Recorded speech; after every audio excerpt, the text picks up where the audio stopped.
Amém? Amém. Lucas 15, a partir do 11. A parábola do filho perdido, ou pródigo. Jesus continuou: um homem tinha 2 filhos. O mais novo disse ao seu pai: Pai, quero a minha parte da herança. Assim ele repartiu sua propriedade entre eles. Não muito tempo depois, o filho mais novo reuniu tudo que tinha e foi para uma região distante. Lá desperdiçou seus bens, vivendo dissolutamente. Depois de ter gasto tudo, houve uma grande fome em toda aquela região e ele começou a passar necessidade. Por isso foi empregar-se com um dos cidadãos daquela região, que o mandou para o seu campo a fim de cuidar de porcos.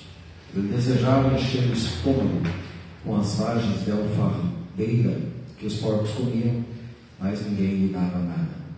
Caindo em si, ele disse: Quantos empregados do meu pai têm comida de sobra, e eu aqui morrendo de fome? Eu me porei a caminho e voltarei para meu pai, e lhe direi: Pai, pequei contra o céu e contra ti. Não sou mais digno de ser chamado teu filho. Trata-me como um dos teus empregados. A seguir levantou-se e foi para o seu pai. Estando ainda longe, seu pai o viu e, cheio de compaixão, correu para o seu filho e o abraçou e beijou. O filho lhe disse: Pai, pequei contra o céu e contra ti, não sou mais digno de ser chamado teu filho. Mas o pai disse aos seus servos: Depressa, tragam a melhor roupa e vistam nele. Coloquem um anel em seu dedo e calçados em seus pés. Tragam um novilho gordo e matem-no. Vamos fazer uma festa e alegrar-nos. Pois este meu filho estava morto e voltou à vida. Estava perdido e foi achado. E começaram a festejar o seu regresso. Enquanto isso, o filho mais velho estava no campo. Quando se aproximou da casa, ouviu a música e a dança. Então chamou um dos servos e perguntou-lhe o que estava acontecendo. Este lhe respondeu: Seu irmão voltou e seu pai matou o novilho gordo, porque o recebeu de volta são e salvo. O filho mais velho encheu-se de ira e não quis entrar. Então seu pai saiu e insistiu com ele. Mas ele respondeu ao seu pai: Olha, todos esses anos tenho trabalhado como um escravo ao teu serviço e nunca desobedeci às tuas ordens. Mas tu nunca me deste nem um cabrito para eu festejar com os meus amigos. Mas quando volta para casa esse teu filho, que esbanjou os teus bens com as prostitutas, matas o novilho gordo para ele. Disse o pai: Meu filho, você está sempre comigo, e tudo que eu tenho é seu. Mas nós tínhamos que celebrar a volta desse seu irmão e alegrar-nos, porque ele estava morto e voltou à vida. Estava perdido e foi achado. Amém? Amém. Não quero demorar muito nessa noite, visto que temos ainda muitas atividades, também a Santa Ceia, mas eu quero falar sobre crises e paternidade de Deus. Deus colocou esta palavra no meu coração há um certo tempo e senti de partilhar exatamente hoje, que é dia dos pais. As crises são uma realidade da vida e todos nós estamos suscetíveis a elas, a passarmos por tantas e tantas adversidades, contrariedades, dificuldades, aflições, tribulações, apertos, embaraços, tropeços, enfim, por aí vai. Mas eu vejo aqui nesse texto 2 filhos, 2 almas, 2 espíritos, 2 corpos, 2 seres especiais, no sentido de valor, de filiação, de relevância. E eu vejo aqui dois tipos de crises. Dois tipos. Muito obrigado, minha irmã. Crise de integridade e crise de identidade. Crise de identidade. O filho mais novo, não sabemos qual a idade dele, mas ele estava com um ímpeto desejo de dar uma volta no mundo, conhecer o desconhecido, aventurar-se. E nós percebemos que ele errou ao sair do teto do seu pai para padecer necessidades e para quase morrer. Percebemos que ele foi ao seu pai antes da hora, numa atitude de desonra. Apesar que os pais em Israel, naquele tempo, eles poderiam partilhar a herança mesmo em vida, e seriam 2/3 para o filho mais velho e 1/3 para ele. Então ele pediu aquilo que era a sua parte, 1/3 dos valores do seu pai, e saiu. E o texto nos informa uma crise de integridade que este jovem vivenciou. E essa crise de integridade tem a ver com o caráter do homem, porque condiz com as questões físicas, com as necessidades da carne. Diz o texto que ele passou a viver de uma maneira dissoluta, andando segundo o seu bel prazer, dominado por suas vontades e paixões, sem controlar-se, mas tendo experiências carnais a partir do momento que não estava sob a direção do seu pai. Ou seja, obviamente que ele tinha conhecimento de regras, de ordenanças, de leis, de responsabilidades que eram oriundas ou provenientes da casa paterna. Porque o filho mais velho, ele trabalhava e observava tudo certinho, com grande e tamanha responsabilidade. Talvez esse filho enjoou desse ritmo de vida e supõe-se que queria viver aquela liberdade que não passa de uma falsa liberdade, porque a falsa liberdade, para falar a verdade, é libertinagem. Agora, é óbvio que muitos são propensos a isso, infelizmente. E o apóstolo Paulo, ele declarou lá em 1 Coríntios 10:12, assim: aquele que está de pé, cuide que não caia. Cuide que não caia. Nós, apesar da nossa espiritualidade, apesar do nosso conhecimento, apesar da nossa vida devocional, piedosa, nós somos tentados o tempo todo no que diz respeito à concupiscência da carne. A concupiscência da carne. E eu me preocupo muito com isso tudo, porque eu não deixo de ser carne, e você também não deixa de ser carne. Eva, quando ela foi tentada na concupiscência dos olhos, ela quis satisfazer a carne.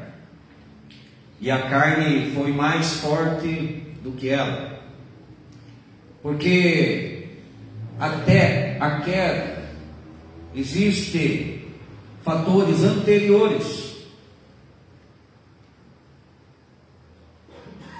É uma coisa decrescente, mas que desce degrau por degrau, até chegar no fim do túnel.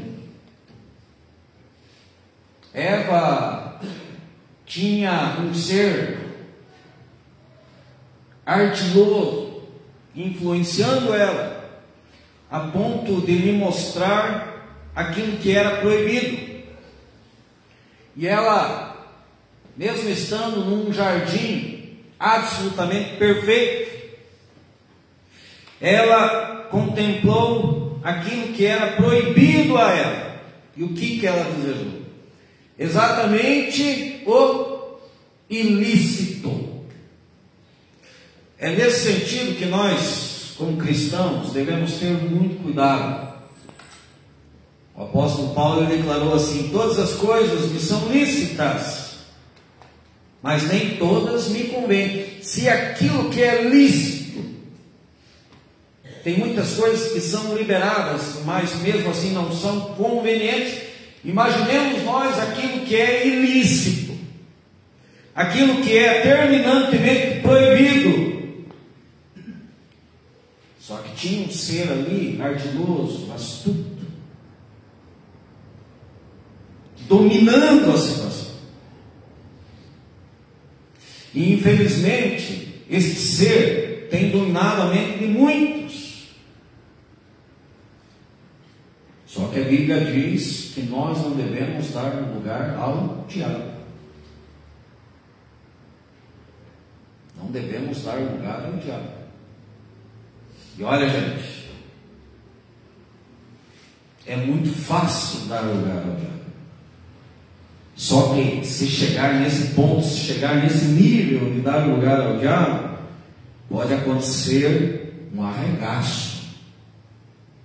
Pode acontecer um infortúnio, pode acontecer uma desgraça, pode levar até a morte. Eva, ela foi tentada com a concupiscência dos olhos, não conseguiu desviar o olhar, apanhou o fruto. Coma do fruto, porque no dia que você comer desse fruto, você será igual a Deus. Tentada também na soberba da vida, você será igual a Deus, conhecedora do bem e do mal. Gente, ponto por ponto, tintim por tintim, ela caiu. E Adão caiu. E Jesus foi tentado nas mesmas coisas. Concupiscência da carne, concupiscência dos olhos e soberba da vida. Se tu és o Filho de Deus, transforma essas pedras em pães e come, concupiscência da carne. Se tu és o Filho de Deus, lança-te daí abaixo, prova que tu és o Messias, soberba da vida. Tudo isso aqui eu te darei, se prostrado me adorares, concupiscência dos olhos. Agora, se o primeiro casal foi tentado, se Jesus Cristo foi tentado, você acha que você não será? E olha, até os últimos dias seremos. Imaginemos nós, Pedro, Tiago e João, quantas experiências não relatadas nos evangelhos. Porque se fosse para relatar tudo o que Jesus fez, o apóstolo João declarou que nem todos os livros do mundo haveriam espaço para suportar. Imaginemos nós, os discípulos mais íntimos, Pedro, Tiago e João, ali no jardim com Jesus, recebendo uma recomendação. E dando vazão à carne. Não sabemos o que acarretou eles terem dormido num momento crucial, quando Jesus suava gotas de sangue. Algo raro, um nível de estresse raro e terrível da parte do Deus homem, a fim de pagar um preço por mim e por você. E os homens tinham uma recomendação, mas a carne falou mais alto. A carne falou mais alto. E Jesus, quando se depara com os discípulos, ele diz assim: vigiem e orem, porque o espírito está pronto, mas a carne é fraca. E se nós não agirmos desta maneira, nós saímos para o mundo e vivemos da mesma maneira, conforme o mundo. E aonde que o mundo leva? Leva até o chiqueiro, a ponto de humilhação, a ponto de quase morte, se não houver um arrependimento, um quebrantamento, um cair em si. E a questão da crise de integridade que condiz com as questões da carne, ela se resolve com aquilo que foi pregado o tempo todo na Bíblia, o arrependimento humano. Porque este filho mais novo, ele se deparou com a contrariedade. Diz o texto que ele caiu em si. Ele teve algumas atitudes que fizeram a diferença para que ele não chegasse ao nível de morte. Obviamente, queridos, que o diabo, ele estava quase conseguindo o que ele tinha almejado desde a casa do Pai. Porque quem influencia para o mal? O coração do homem, disse Jeremias, é enganoso e perverso, mais do que todas as coisas. Esse coração enganoso e perverso, esse coração enganoso e perverso, junta-se à influência do diabo, vai causar muitos problemas. Porque, amados, nós que somos crentes, nós que estamos dentro de uma igreja, servindo a Deus, vocês acham que nós não precisamos lidarmos com os nossos corações o tempo todo? Eu vejo Davi, naquela vida piedosa que ele tinha, de verdadeira adoração, de composição, de estar na presença de Deus. E, gente, vencendo muitos gigantes, mas de repente ele chega num momento onde a coisa se enveredou de uma maneira terrível ao fracasso, porque ele também tinha que lidar com o coração enganoso e perverso.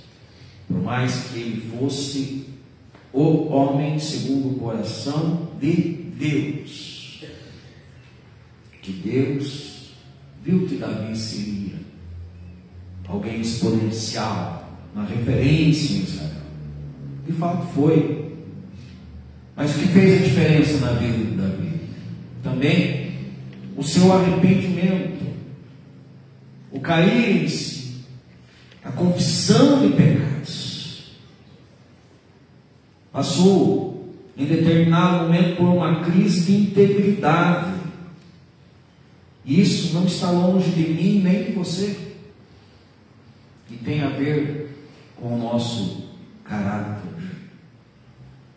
E se não houver vigilância, se não houver estreitamento no relacionamento com Deus, a coisa é tendenciosa.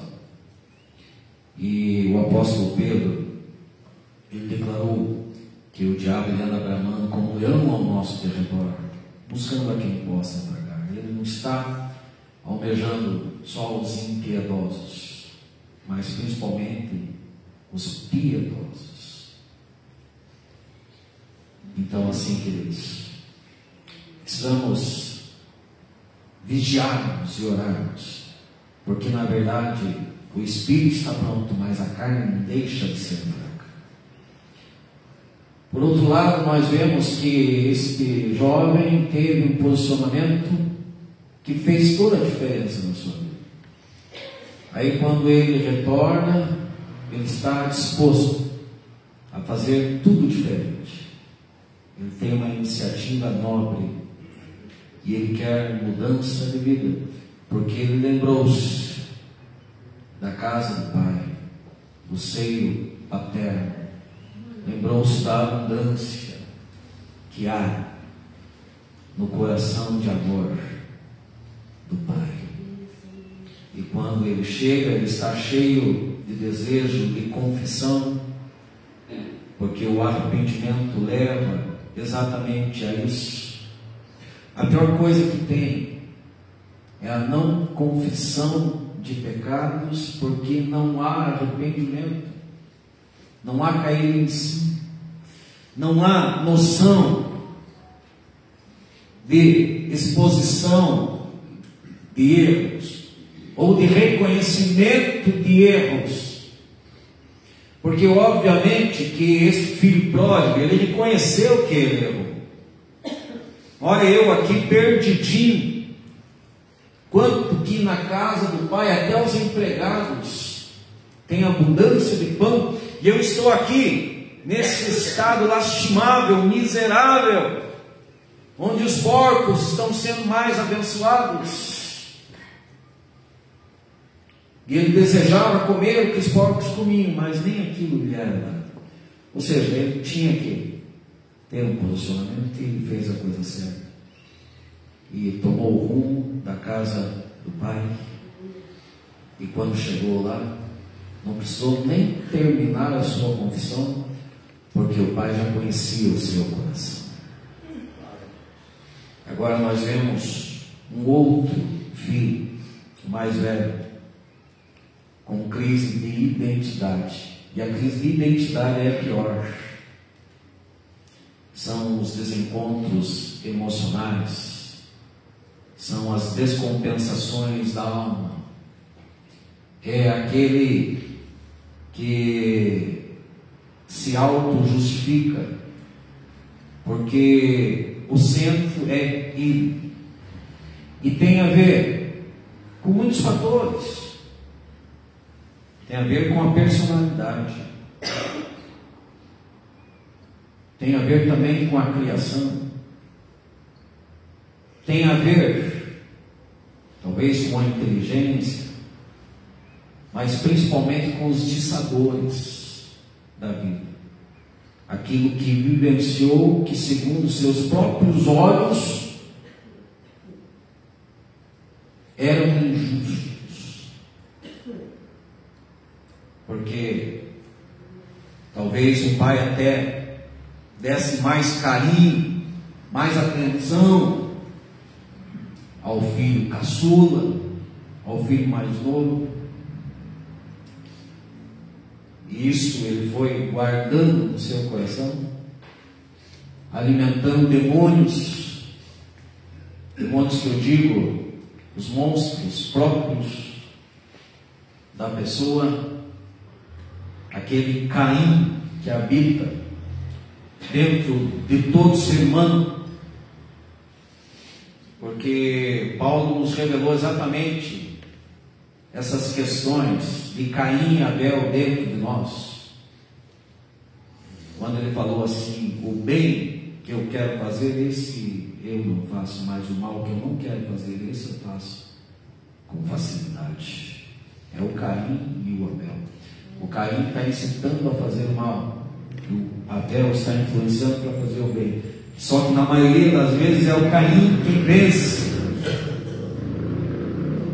Maldita briga essa dentro de nós todos, entre Caim e Abel. Não pode prevalecer jamais o Caim, mas na maioria das vezes está prevalecendo. E aí, este filho, cheio de desencontros,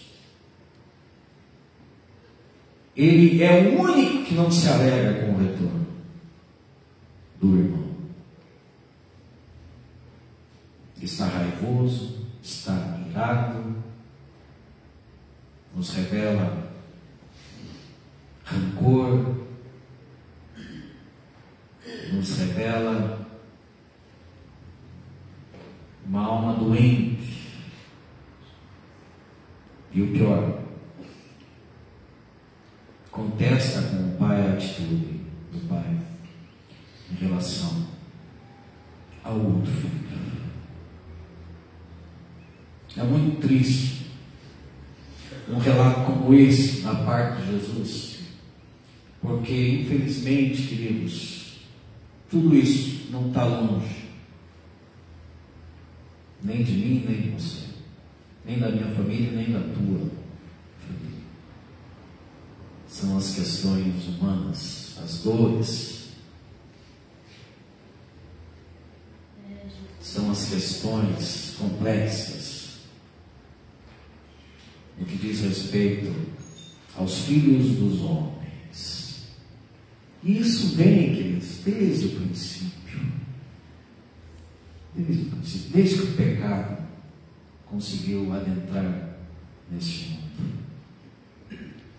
E precisamos sabermos lidar e administrar isso da melhor maneira possível. Porque talvez o filho mais velho sejamos nós mesmos, quando nos achamos superiores, melhores, mais, e tentamos nos justificarmos por aquilo que fazemos, não fazemos, enfim. Interessante que o pai se dirige a esse filho mais velho e nos ensina algumas lições que eu compartilho rapidinho aqui, evidenciando o coração diferente desse pai.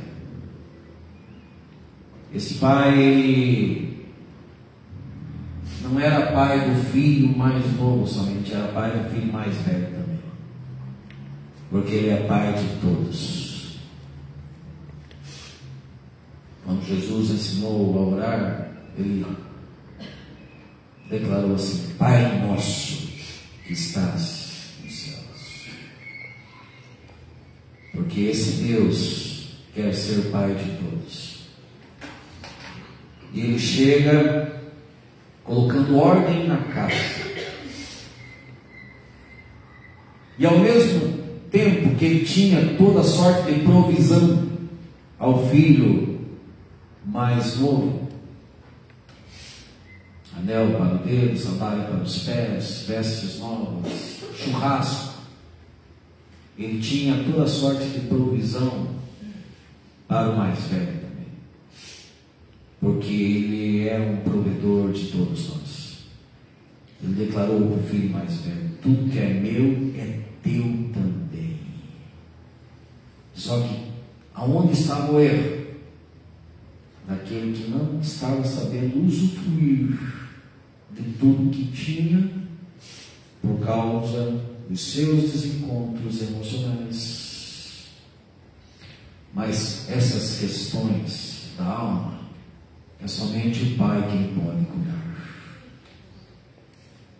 E gente, ele chega no sentido de ministrar aquele filho, de orientar, de dar um norte, de dar um rumo, porque ele não está indiferente às dores do filho mais velho. Interessante que o filho mais novo, ele teve as atitudes coerentes por si só. Ninguém o incitou para que ele voltasse, retornasse à casa do pai. Ele teve suas próprias iniciativas, mas nós vemos no texto que o pai, ele vai até o filho mais velho. Por quê? A crise de identidade é muito mais complexa e grave do que a crise de integridade. Uma pessoa que não sabe quem é de verdade, ela pode matar, ela pode suicidar, ela pode se corromper facilmente, ela pode tornar uma pessoa tão orgulhosa e arrogante que se torna totalmente independente de Deus e acha que está fazendo tudo certo e que merece honras e méritos por isso, medalhas, medalhas, medalhas e grandes favores, e não consegue obter isso. E aí se tranca num quarto de trevas, onde o diabo vem e lhe atormenta cada vez mais ainda. E essa pessoa está sujeita a fazer loucuras. Uma pessoa orgulhosa é uma pessoa que tem crise de identidade. E isso é tão grave que a Bíblia diz assim: Deus resiste aos soberbos, mas dá graça aos humildes.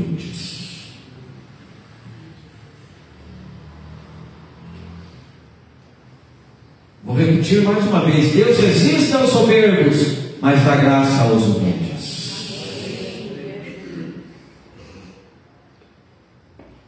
Esses dias eu vi o pronunciamento de um líder de uma grande igreja.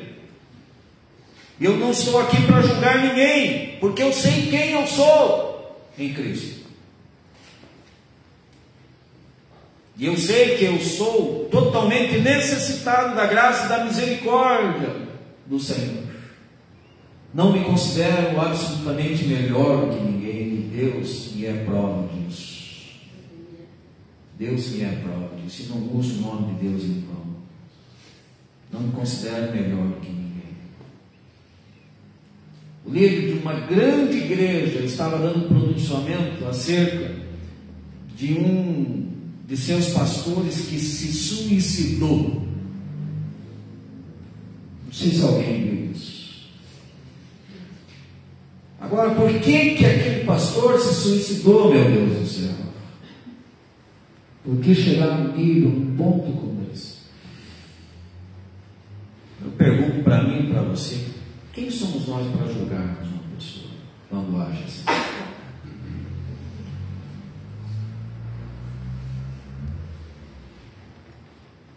Sendo que as oportunidades são abertas a todas as pessoas, para que haja uma mudança, uma transformação, uma libertação, para que haja um renovo, para que haja um sol raiando no horizonte.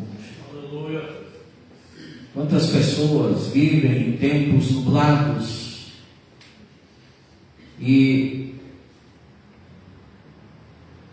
se adequam àquilo como se mais nada fosse acontecer que trouxesse novamente uma realização, uma paz, uma alegria. Quantas pessoas estão trancadas em quartos emocionais?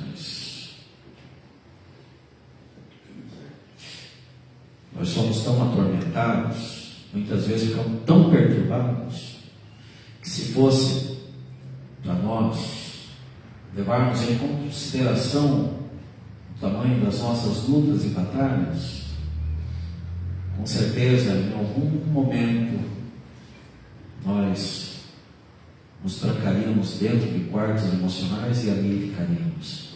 Mas só não estamos lá porque o Senhor tem nos agraciado, porque o Senhor tem nos sustentado, porque a nossa força vem do alto, desce do Pai das luzes, onde não há mudança nem sombra de variação.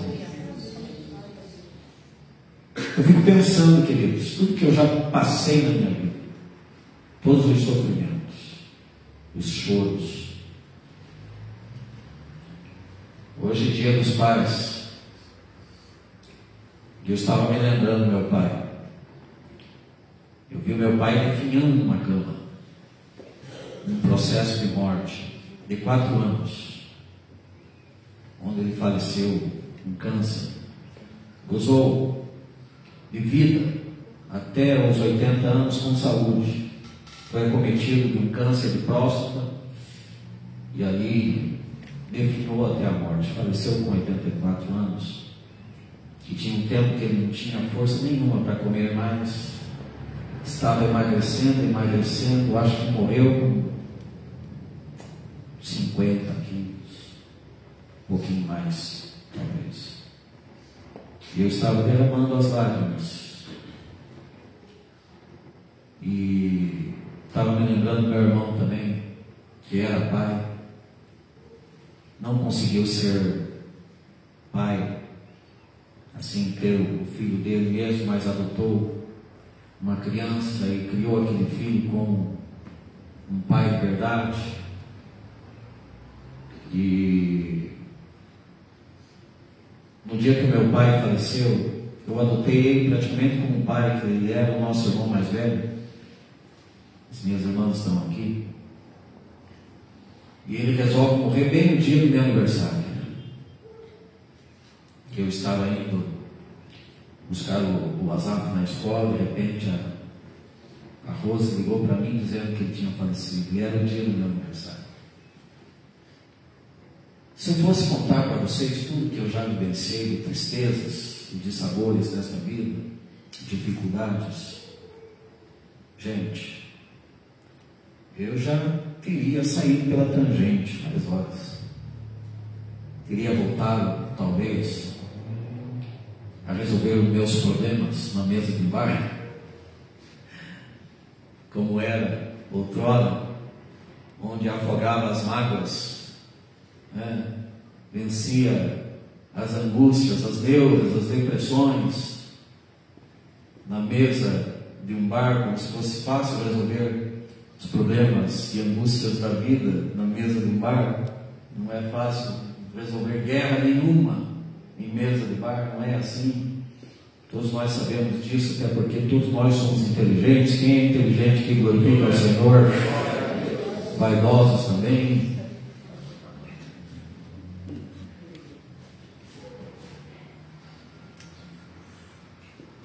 Se fosse para eu entrar dentro de quartos escuros e lá morrer, isso já teria acontecido há muito tempo, se fosse pelas minhas próprias forças.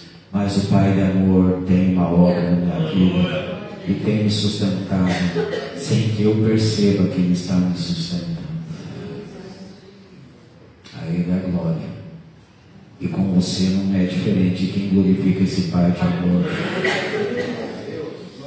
Quem exalta esse Pai de amor nessa noite? Pense em quantos dissabores, pense em quantas lutas, tristezas, desilusões, fracassos, que muitas vezes atormentam a tua alma.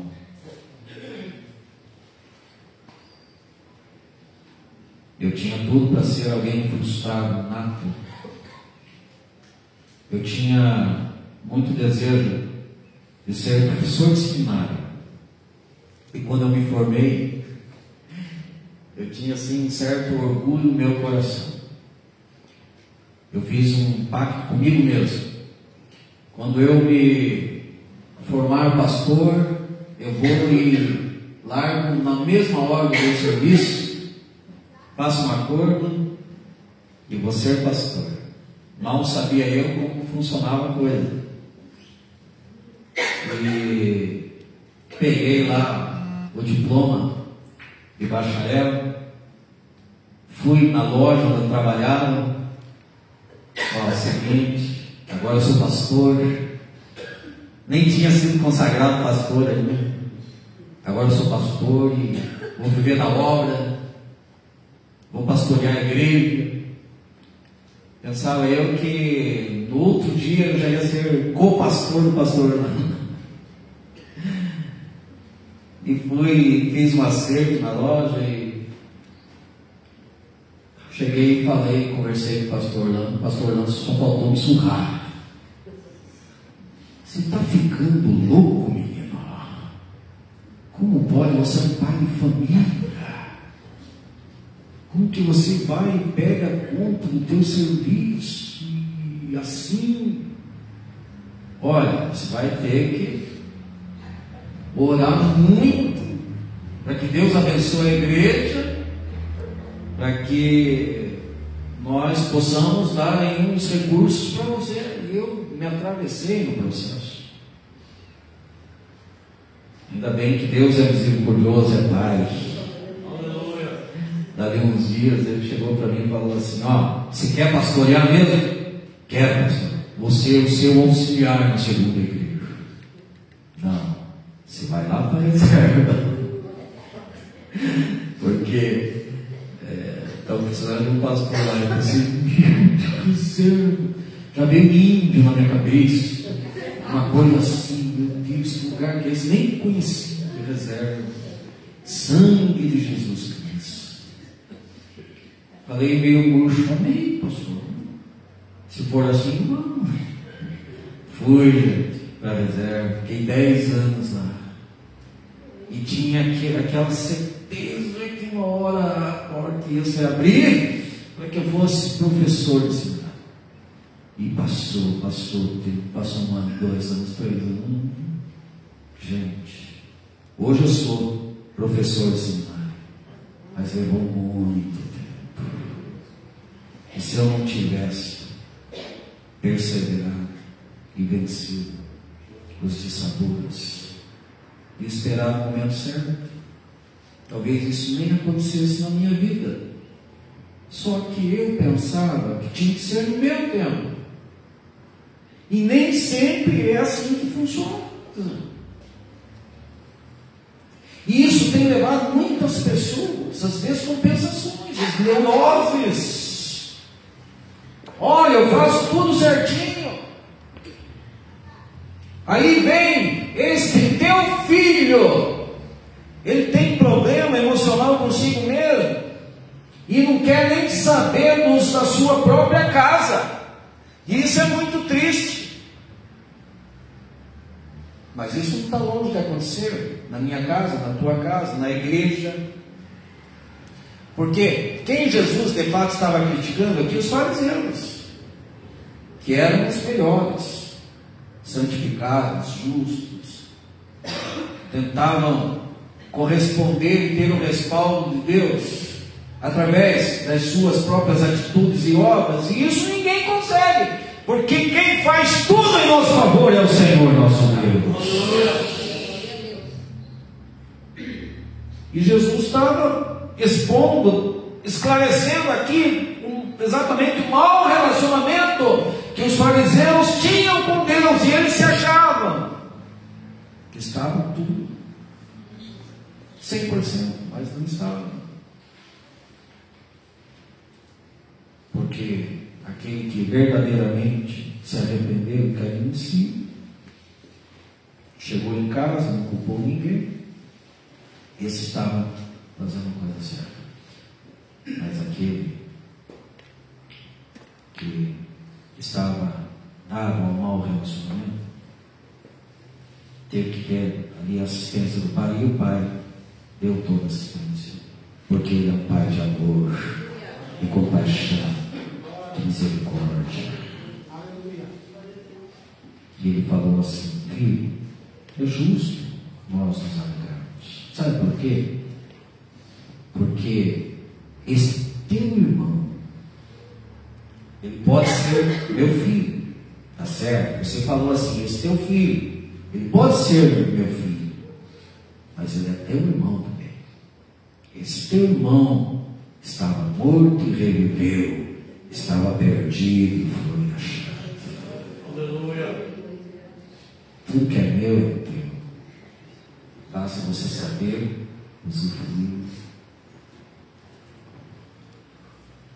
Interessante que ele deu ali os princípios que nortearam o irmão a corrigir a sua vida, a vivenciar verdadeiramente o amor, o perdão, a misericórdia, o entendimento, a humildade, saber reconhecer os seus erros, saber que tudo estava à sua altura e que ele poderia também desfrutar dos grandes benefícios do Pai das misericórdias, porque Jesus, ele nos evidenciou um Pai maravilhoso, e que nós que, sendo maus, sabemos dar boas coisas aos nossos filhos, quanto mais o nosso Pai que está nos céus dará boas coisas também a todos aqueles que lhe pedirem. E se o filho vem e pede peixe, nós não daremos serpentes. E se o filho vem e pede pão, nós não daremos pedras. O nosso Pai é um Pai de amor. Tem pão e tem peixe para nós. Tem bênçãos gloriosas. Tem libertação. Tem amor. Tem calor. Tem carinho. Tem provisão, tem proteção, tem salvação em Cristo Jesus. E cada macio E se hoje nós não temos mais o nosso Pai físico, nós temos um Pai eterno, o Pai das misericórdias e Deus de toda a consolação. Aleluia. Aleluia. Fique em pé nesse momento.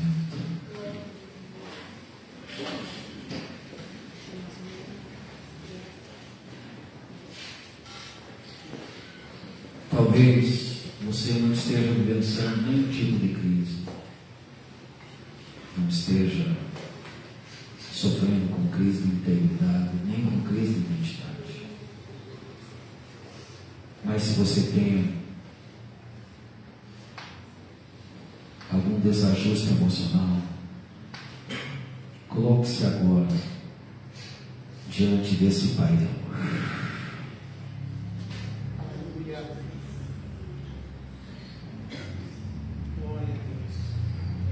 Coloque-se diante agora e sinta o abraço do Espírito Santo. Sinta o calor, o carinho desse Pai de amor que aqui está.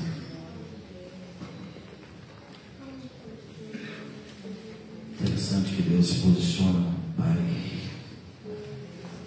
diferentemente dos deuses com D minúsculo, dos deuses pagãos.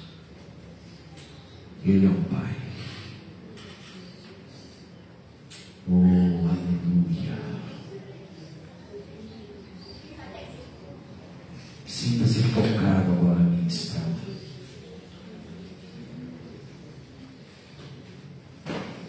Se pode estender as suas mãos assim, estenda suas mãos para frente. Abraça agora o teu Pai. Calada-se,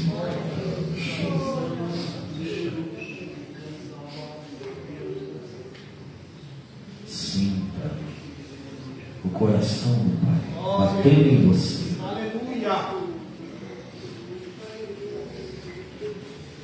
Esse coração bate porque é a vida de Deus em você.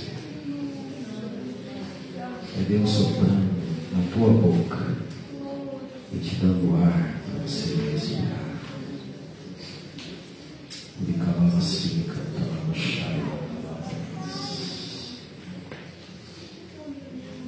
Nós vamos tomar essa canção de memória. Esse Pai de amor amou o mundo de tal maneira que deu o seu Filho unigênito, para que todo aquele que nele crê não pereça, mas tenha